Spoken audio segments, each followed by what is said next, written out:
सो दोस्तों, neutron money में आपका स्वागत है। इस वीडियो में हम बात करने जा रहे हैं Nifty, bank Nifty, mid cap की और तमाम बाकी इंडेक्सेस को भी देखेंगे। निफ्टी आईटी का इंडेक्स क्या बोल रहा है, निफ्टी ऑटो इंडेक्स क्या बोल रहा है, इंफ्रास्ट्रक्चर इंडेक्स क्या बोल रहा है और मेटल इंडेक्स क्या बोल रहा है। बिकॉज इन सारे इंडेक्सेस का जो इम्पैक्ट है वो निफ्टी पे दिखता है।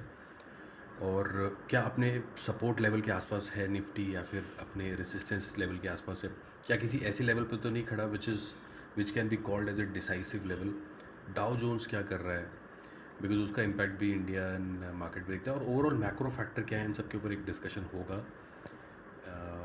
बिकॉज एक चीज़ हिस्टोरिकली काफ़ी स्ट्रांगली देखी गई है कि more than anything in the market, चाहे वो फंडामेंटल्स हो, चाहे अच्छी खबर हो, I think emotions plays a very important role. What is it that people are thinking around around you. और केवल आपकी कंट्री में नहीं, अक्रॉस द ग्लोब वाइब्स क्या हैं।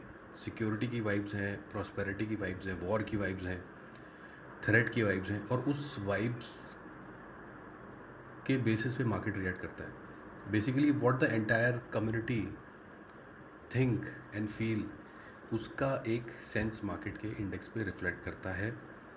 अगर एक फेयरफुल फीलिंग होगी तो लोग वो इंडेक्स पे दिखाई दे जाती है, राइट। वो बार बार आपको एक हल्का सा अपलिफ्ट दिखेगा and then you will see sell offs. तो इन सब के ऊपर बातचीत करेंगे, ज़्यादा बड़ी वीडियो नहीं होगी। Let's quickly jump on to the indexes. So अभी we are watching Nifty index. I am on a daily time frame. मैंने यहाँ पे 20 days and 90 days moving average को भी लिखा हुआ है, and we have RSI levels also with us. So we can see that इससे कुछ टाइम पहले तक, इनफैक्ट अगस्त के स्टार्टिंग से पहले तक, हमको एक पैटर्न दिखाई दे रहा था इंडेक्स में, which was a up move trending pattern. बार बार ऊपर से हमको एक रेजिस्टेंस दिखता था और नीचे से सपोर्ट दिखाई देता था। वो पैटर्न कहीं ना कहीं अभी टूटे हैं, और वो कब टूटे हैं, वो ऑलमोस्ट 1 अगस्त से हमें टूटते हुए दिखाई दिए थे। तब से लेके अब तक एक डाउन ट्रेंड भी यहाँ पे देखने को मिला है। और वो डाउन ट्रेंड का रीज़न क्या था? There were multiple reasons. Japan में रेट, इंटरेस्ट रेट बढ़ा दिए गए थे। Japan currency was almost available at a zero debt, zero interest rate. अगर किसी को वहाँ पे डेट लेना होता था तो अब वहाँ पे इंटरेस्ट रेट बढ़ा दिए गए हैं।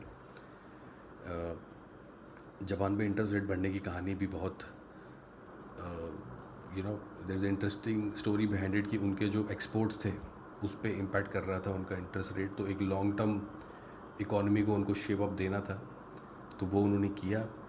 यूएस में रिसेशन का खतरा था, बिकॉज जो जॉबलेस क्लेम के नंबर थे वो बहुत ज़्यादा आ गए थे, राइट। उसके बाद कुछ डेटा आया जो कि थोड़ा सा नॉर्मलाइज्ड डेटा आया, यानी कि जो सर्विस डेटा आया था उसमें एक हल्की सी ग्रोथ दिखाई दी थी। तो लोगों का बोला था कि it could B one of scenarios जो जॉब कट के क्लेम्स थे, और इट कुड बी सीजनैलिटी हो सकती है इसमें। It doesn't represent a macro picture. उसके बाद एक वॉर का खतरा है। तो इनमें से क्या तीनों फैक्टर इस टाइम ग्लोबल मार्केट से हट चुके हैं, और ये फैक्टर कितने बड़े हैं? जापान का जो सेंट्रल बैंक है वो बोल रहा है वो आने वाले टाइम पे और भी इंटरेस्ट रेट बढ़ाना चाहता है। यूएस में रिसेशन का खतरा क्या टल चुका है? आई थिंक ये एक फैक्टर है जो थोड़ा डाइल्यूट हो चुका है, बिकॉज उसके बाद जो नंबर आए थे वो थोड़े से रोबस्ट थे। यूएस इकोनॉमी इस टाइम एक चीज़ का वेट कर रही है, विच इज़ कि वहाँ का जो डॉलर है वो थोड़ा सस्ता हो जाए। इस टाइम महंगा क्यों है? क्योंकि थोड़ा इंटरेस्ट रेट वहाँ पे बढ़ा हुआ है। जैसे ही इंटरेस्ट रेट थोड़ा कम होगा और 3-4 सब्सिक्वेंट अनाउंसमेंट्स होंगी, you will see lot of industrial activities, lot of buying activities. एक पिछले कुछ टाइम पे वहाँ पे जो स्टारबक्स के क्वार्टरली नंबर रिप्रेजेंट हो रहे थे, तो स्टारबक्स वॉज क्लूलेस कि कस्टमर फुटफॉल क्यों नहीं आ रहा, and their sales are going down.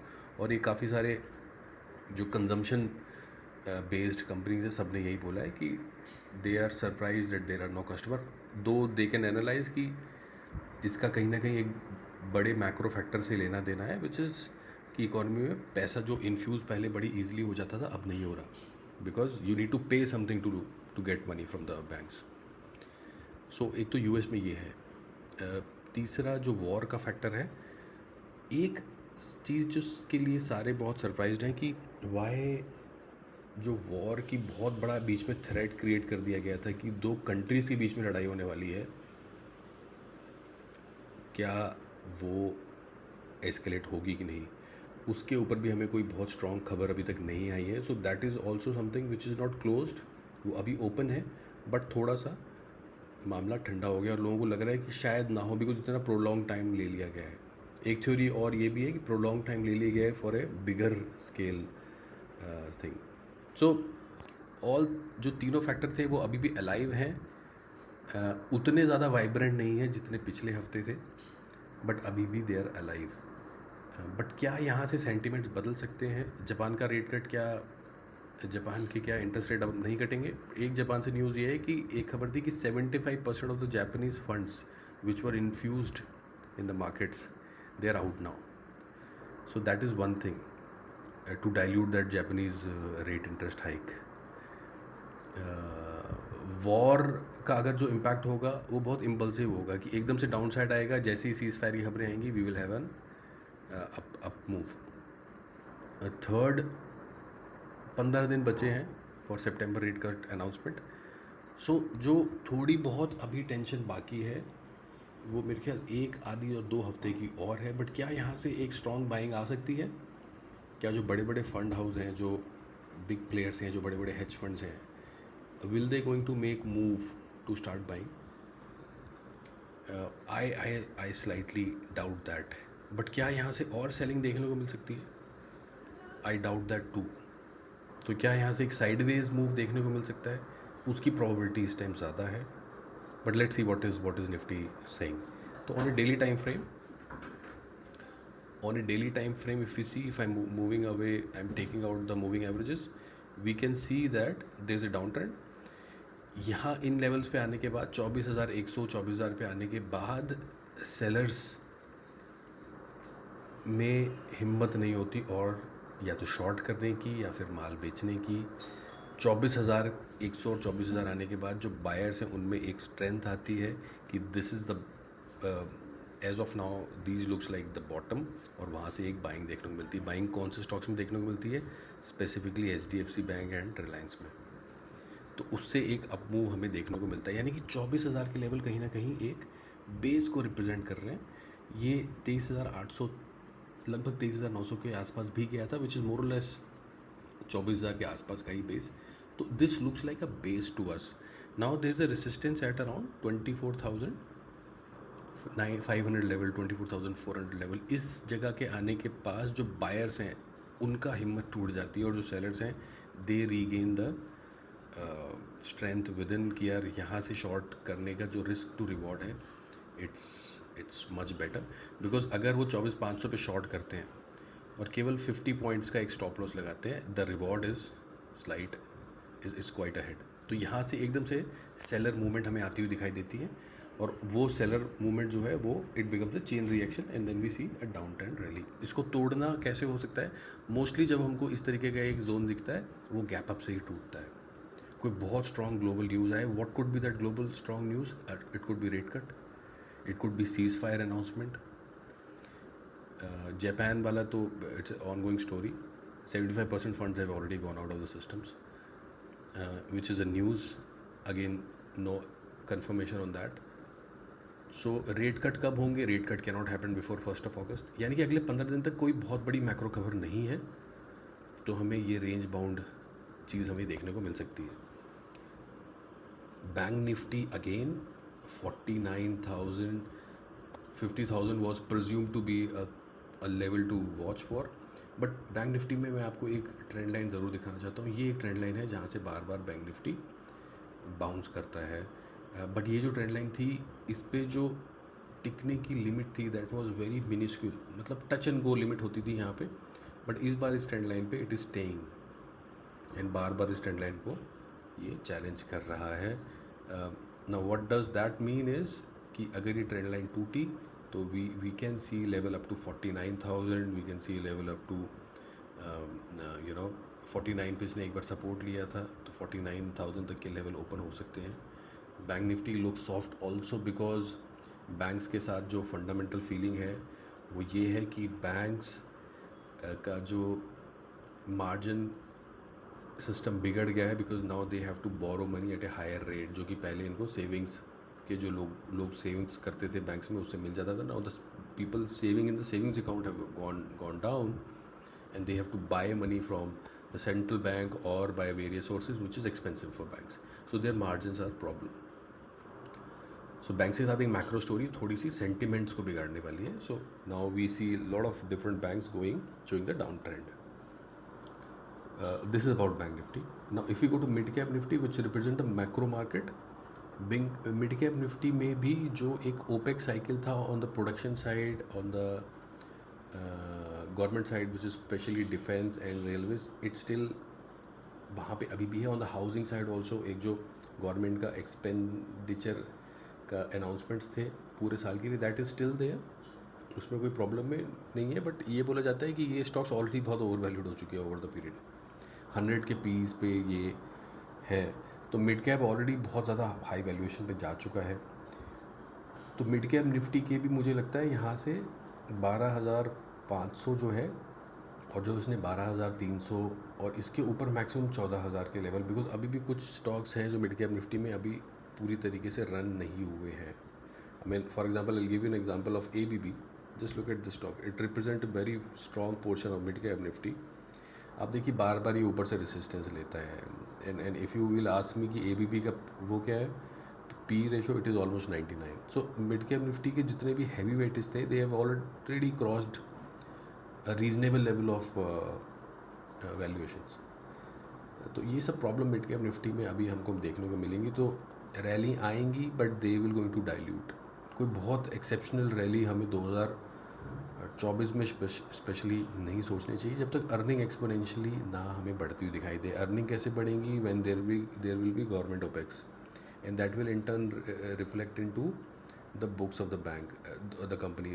Books of the company comes in front of us how many times in a year? 4 times in a year, right? So expectation कब build up होनी शुरू होंगी? When we know कि पिछले 3 महीने में एक अच्छा खासा ओपेक्स हुआ है, खर्चा हुआ है, और which can reflect into the books, right. वो हर 3 महीने यानी कि हर 1 महीने पहले, रिजल्ट से पहले हमें एक मोमेंटम आता हुआ दिखाई देगा, और रिज़ल्ट सीज़न ख़त्म होने के बाद which will last for a month, 1 महीने का हमें एक साइडवेज और डाउन साइड मूवमेंट दिखाई दे सकता है. This is about mid cap Nifty. फटाफट बाकी इंडेक्सेस पे नज़र डालते हैं. मेटल इंडेक्स बुरी तरह टूट रहा है बिकॉज द मेजर कंजम्पशन जहाँ पे होती है मेटल इंडेक्स की, the biggest industrial hub is China. It is not showing very good GDP numbers. So metal index is on the downtrend, though it is on its support level. जो Nifty commodity है, again it is showing the downtrend. Again it is on the support level. ये support level टूटते हैं तो और down trend देखने को मिल सकते हैं. Nifty infra, again it is on the down trend. आप देख सकते हैं कि on a daily time frame एक सपोर्ट आता है नीचे से, बट इवेंचुअली वो डाइल्यूट हो जाता है सपोर्ट. इट डजेंट स्टिक, वो सेलिंग आ जाती है वहाँ पे. निफ्टी ऑटो कहीं ना कहीं इस लेवल पे अपने आप को संभाल के रखे हुए हैं. यहाँ से एक मोमेंटम आ सकता है, बट निफ्टी ऑटो में भी अगर हम इन कंपनीज़ के वैल्यूएशन देखते हैं, दे वेरी गुड. कुछ जगह अभी भी वैल्यूएशन बहुत ज़्यादा एक्सपेंसिव नहीं. For example Tata Motors. Nifty auto में आप बहुत सी कंपनी देखिए, इनफैक्ट इनके जो ऑटो मैन्युफैक्चरर्स हैं, जो पार्ट इनके बनाते हैं, they are also not very expensive. तो ऑटो में there still looks like some scope left. Nifty IT में एक अच्छा मोमेंटम आया था after these guys the big players TCS, Infosys and all. इनके रिजल्ट तो अच्छे थे ही और आने वाले टाइम के forecast was also good, but because US में एक इन्फ्लेशन का खतरा है तो वहाँ पे एक हमें करेक्शन आता वो दिखाई दिया. बट बिकॉज दैट जो हमें एक रिसेशन का खतरा अब हट रहा है US से, तो Nifty IT can again come back to its glory. Valuation expensive नहीं है. You can look at Infosys valuation, you can look at Wipro valuation, you will be amazed कि आईटी कंपनी इतने सस्ते वैल्यूएशन पे है। इंडिया में just look at the US की IT company की valuation and look at Indian company IT valuation, you will be amazed to see कि India की बड़ी बड़ी आईटी फर्म्स जो इतने बड़े बड़े सॉफ्टवेयर बना रही है ग्लोबल कंपनीज़ के साथ, उनका काम है look at their valuation. So we can see some momentum in IT and auto. बाकी सब जगह साइडवेज मूव है। अगर थोड़ा सा एक डाउन साइड दिखता है, we can also see some sliding in the index but not too much. So this is the scenario looks like, but this is 15th of August। एक हफ्ते के बाद, यानी कि एक हफ्ता और ये हो सकता है कि रैली आए एंड डाइल्यूट हो जाए वो rally, but in the 4th week of the month जब एक रेट कट यानी कि सितंबर रेट कट की डेट पास आ रही होगी, एक हमें बिल्डअप आता हुआ दिखाई दे सकता है। तो this is about the indexes, bank Nifty 50 and the other indexes we have spoken about. आपका क्या कमेंट है and how does this macro picture to you fit into your logic of thinking? Please comment में comment ज़रूर करें। Thank you so much for watching.